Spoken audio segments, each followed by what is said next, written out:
Hello everyone, my name is Henry Posadas and I'd like to react to Jesse Encamp's video regarding the relationship of karate and Kali.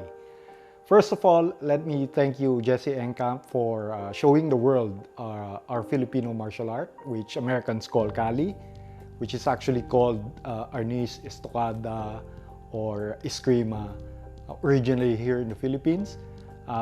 Thank you for showing it to the world and showing how effective it is in the world of martial arts. However, I'd like to correct certain misconceptions and certain things that were said in the video. Not to attack FMA or karate or Jesse Encamp.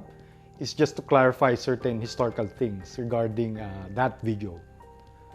For one, the movement that Jesse Encamp showed, which he also saw in FMA or in Hubud, is actually a common movement in Asian martial arts or even Southeast Asian martial arts. You can find this movement in karate, di ba? In kung fu, or even in silat, which is related to FMA. Because Filipinos actually came from Indonesia. And originally our martial arts was a bit similar to Indonesian martial arts because we were Indonesians in the past, or a lot of us were Indonesians in the past. But we were conquered by the Spaniards, and then certain influences from Spanish fencing influenced FMA, and it changed the flavor of FMA. So you can still find certain movements in silat similar to FMA martial arts. And you can actually see these movements all over Asia. Why? Because of two things. One is we have the same, body dynamics, if you notice. Two is there's a large influence of Chinese martial arts in Southeast Asia. It's not the other way around. It's not that karate came from Kali. It's just that we have similar movements that actually came from Kung Fu or was influenced by Kung Fu. In fact, the movements that you saw Jesse Encamp did is more akin to movements in Ngocho. Or probably White Crane Kung Fu also, because that's quite a common thing in Kung Fu. Even Silat has their own, movement. Karate has, let's say, Shutoke, okay, or this block. It's actually just you're parrying the hand and then you want to control the elbow. It's either control the elbow or if you're close enough, you actually go for the head. And then this one actually locks the arm. So there are different movements for the same movement, but it's really how do you entangle yourself with the opponent. That's quite a common thing in traditional martial arts. If you look at all the documentations of the different martial artists, how they started or how they influenced each other, you will find a lot of documents pertaining to Kung Fu influencing local martial arts. I don't believe in a single point origin, but it's undeniable that Kung Fu has influenced a majority of martial arts throughout Asia, including Southeast Asia. This is because throughout history, a lot of migration happened from mainland China all the way to Southeast Asia. Of course, there were migrations here in the Philippines from Indonesia, but very few, I don't know of any migration from Southeast Asia that actually migrated to China. Correct me if I'm wrong. The only thing that I remember, apart from modern, Filipinos actually staying there, living there, or living in Okinawa, are Chinese Indonesians who wanted to go to China after the independence of Indonesia. If I'm right, yeah. But that is negligible compared to the millions of Chinese that actually migrated and created all those Chinatowns all around Southeast Asia. To say that karate came from Kali is not really accurate. In fact, a lot of things in modern FMA are actually influenced by different martial arts. For example, the Cañete brothers studied Aikijutsu, Judo, and I think they also took Shorin Karate. Presas, the founder of modern Arnis, actually studied karate and incorporated certain teaching patterns or methods of teaching through his curriculum to modern Arnis. He also has certain techniques that are derived from Japanese martial arts, and he actually doesn't hide it. Sikaran was also influenced by Shotokan Karate when I think it tried to join the karate organization. I'm not sure if it was Wuko, and it needed to incorporate katas and certain movements from karate. So it incorporated karate elements in Sikaran, although they wouldn't necessarily admit that. Lapunti Arnis, they got their extants from a kung fu master called Johnny Chitwen, who also studied Lapunti. There are boxing influences in other FMA martial arts. Why? Because boxing has been popular in the Philippines for such a long time. Karate and Japanese martial arts, including judo, was popular in the Philippines ever since the 60s pa. So it's the nature of Filipino martial arts to adapt certain elements from other martial arts. But guess what? That's normal. That's normal in all martial arts. It just so happens that during certain periods in history, that certain martial arts became what Bruce Lee called classical messes. They were so concerned with their branding already that what they did was they isolated themselves and stopped learning from other martial arts. At the same time, because of nationalism, national pride, countries would not admit to learning from other countries. For example, this happened in Korea when they started, calling Taekwondo as a national sport, and then they slightly forgot to explain that a lot of things came from karate, Shotokan Karate. They had their own martial arts, but the founders of Taekwondo also studied karate, Shotokan Karate. In Okinawa, they changed the meaning of karate from Chinese hand, and then they called it empty hand because they wanted karate to be exported to Japan. Silat also does not mention that it has influences from Kung Fu. The Chinese themselves, even if they don't accept it now and they're trying to change the history of their martial art, was actually influenced by Indian martial art. It's a popular story in Shaolin Temple that the 38th patriarch of Zen Buddhism, Bodhidharma, Damo, or called Tamo also, taught them martial arts. Of course, like I said, it doesn't mean that the Chinese did not have their own martial arts before Bodhidharma taught them his style of martial arts. So these things are normal.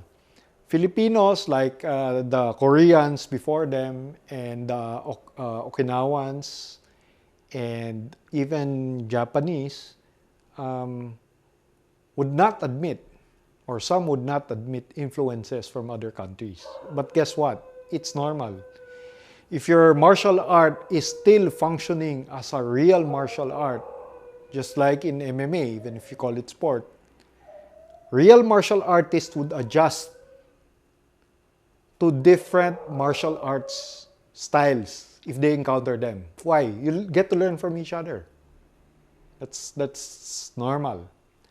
So it's just that everybody got brainwashed during the 60s, 70s, 80s when everything became commercial in the US.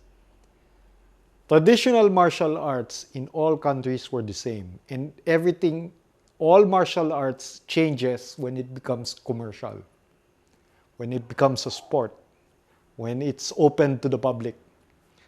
Because original martial arts, it doesn't matter where it came from. It was secretive, okay, because you don't want your opponents to find out what your techniques were. But at the same time, it evolves, it adjusts, just like MMA. When you meet an opponent, let's say the original Indonesian martial arts, when they first met Kung Tao, they had to adjust techniques. They had to incorporate certain techniques that are derived from their enemies. So that's a normal thing. But of course, you may be saying, okay, I'm saying it's normal to influence each other. Why am I saying that karate did not come from Kali? It's because I'm saying that I do not believe in single point origin, one. Two, historically speaking, karate was really heavily influenced by Kung Fu. Like I mentioned, those movements are common in all Asian countries and Southeast Asian countries, specifically because of Kung Fu. Okay? Another thing is karate has its own flow drills that I'm afraid a lot of so-called even traditional martial artists don't really incorporate in their training. I mean, it's stagnant. It's like, it's parang they learn kata, but it's not connected to kaki. It's not connected to Hojo Undo. It's not connected to Bunkai. Everything is, split meal because everything is just preserved as cultural expression. It's not really training for actual fighting anymore. So the same thing that might happen to FMA once it becomes too commercial. So having said all this, having said that martial art, when it's still functioning, is open to changes and open to influences from other martial arts, why do I say that saying that karate came from Kali is not accurate? Simply means that there might be a possibility that they shared certain techniques before in the past, because before the Satsuma clan invaded Okinawa, Okinawa was open for trade with Southeast Asian countries and China. So most probably they interacted. But most probably those similarities that the karatekas and the Southeast Asian countries had was more influenced by Chinese martial arts. And if there was an influence with Southeast Asian martial arts, most probably it was some form of silat or something akin to silat, which we share with Indonesia, since we were Indonesians before, or a lot of us were Indonesians before. And our martial arts were Indonesian martial arts before we came to the Philippines, and then the Spaniards came, and we were also influenced by Spaniards.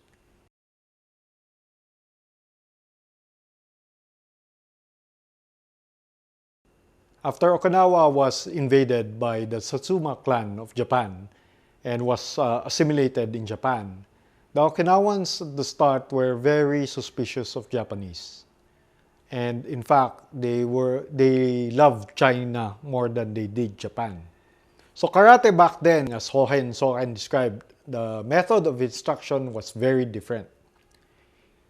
It was only when the Japanese military made a physical exam of Okinawan people to make us soldiers for their war effort that they discovered the physique of the Okinawan people, that they started getting interested in Okinawan karate. And they asked Okinawans if they can teach karate as physical education. At first, it was just physical education in Okinawa, but later on, it was also adapted to the Japanese curriculum. Now, what happened with the Okinawan karate masters was, unlike us Filipinos, they actually decided as a group. They decided as a group. It was Anko Itosu who was asked to teach the public karate, to teach physical education to young students from grade 1 to grade 5, Okinawan karate. But what they decided was they actually hid the actual bunkai, the actual training method of Okinawans, and then they changed it into a physical education type of karate. Therefore, certain things changed. And some of the secrets remained secret. In fact, up till now, they remain secret. Aside from remaining secret, the main emphasis now of Okinawan martial arts is try to preserve their martial art as a cultural art, a cultural expression. That is why today, Okinawan karate, although it hides certain practical jutsu techniques, is really concerned about preserving their martial art. They're not really concerned with changing anything in karate. That's why today, Okinawan martial art is not really concerned with just fighting. They're really concerned with preserving their cultural art. So it got stuck, it got stuck. There's nothing wrong with that. That's part of their heritage. And in fact, when you talk to a karate master, he will tell you right away that karate is not purely martial art. It is something bigger than martial art. It is already a do, a way of life. Okay? It may have, Okinawan karate may have jutsu elements in it, fighting elements in it, but its main emphasis is more than fighting. Okay? For Filipinos naman, Filipino martial arts, it has remained up till recently functioning martial art, meaning it is actually used for duels. Because if you think about martial arts, people keep thinking that martial arts are just military arts, but it's also a civilian art. There's a civilian component, and some martial arts are actually civilian in nature, meaning they are used for not just self-defense, but probably primarily for duels. Duels were accepted as a matter of settling matters of honor before. In fact, up till about 100 years ago, it was legal. Here in the Philippines, although it's already illegal, up till probably 1960s, 1970s, there were still duels going around, either as a matter of honor, huego todo, or as a matter of sport, bets. If you really want to study the origins of karate, aside from going to, studying Kung Fu, he should have studied the original hidden techniques in karate. And part of it is Kyusho and Tuite.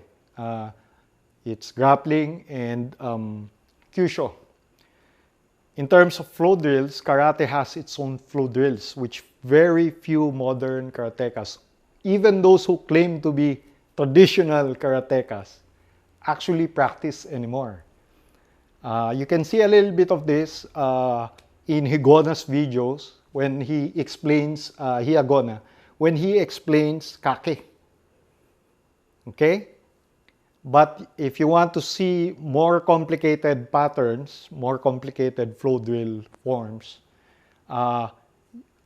go to Paul Enfield's channel. I think it's GK Karate. I forgot the name of the channel. Sorry, Paul Enfield. Or you can look for Masaki Taira. Look for Masaki Taira Bunkai. And if you want to know the different applications, traditional applications that were hidden even from common Okinawans, go to Taika Oyata. Taika Oyata videos. Forget about the demonstrations. Go to the lectures. There are flow drill exercises, and there are certain exercises that are not really explained thoroughly in modern karate, which was what Hohan Soken described before. If you want to study historically what karate techniques were, I suggest you go to the YouTube channel of Ryan Parker, Paul Enfield, Taika Oyata. When you look at Taika Oyata, don't look at the exhibitions. Look and listen to the classes, his classes. And there's Peter Polander. If you look at it, if you look at them, they will explain to you what the actual flow drills are in karate, because karate has flow drills. When you say kaki, that is push hands. It's actually a flow exercise. So there are different kaki exercises with another partner. Okay, different movements. And then it depends on what he's doing. You do different techniques. The flow in karate, it's more like semi-grappling. That's why they have, if you look at old karate, they have lock flows. Why? Because you're supposed to feel your opponent and then lock him right away.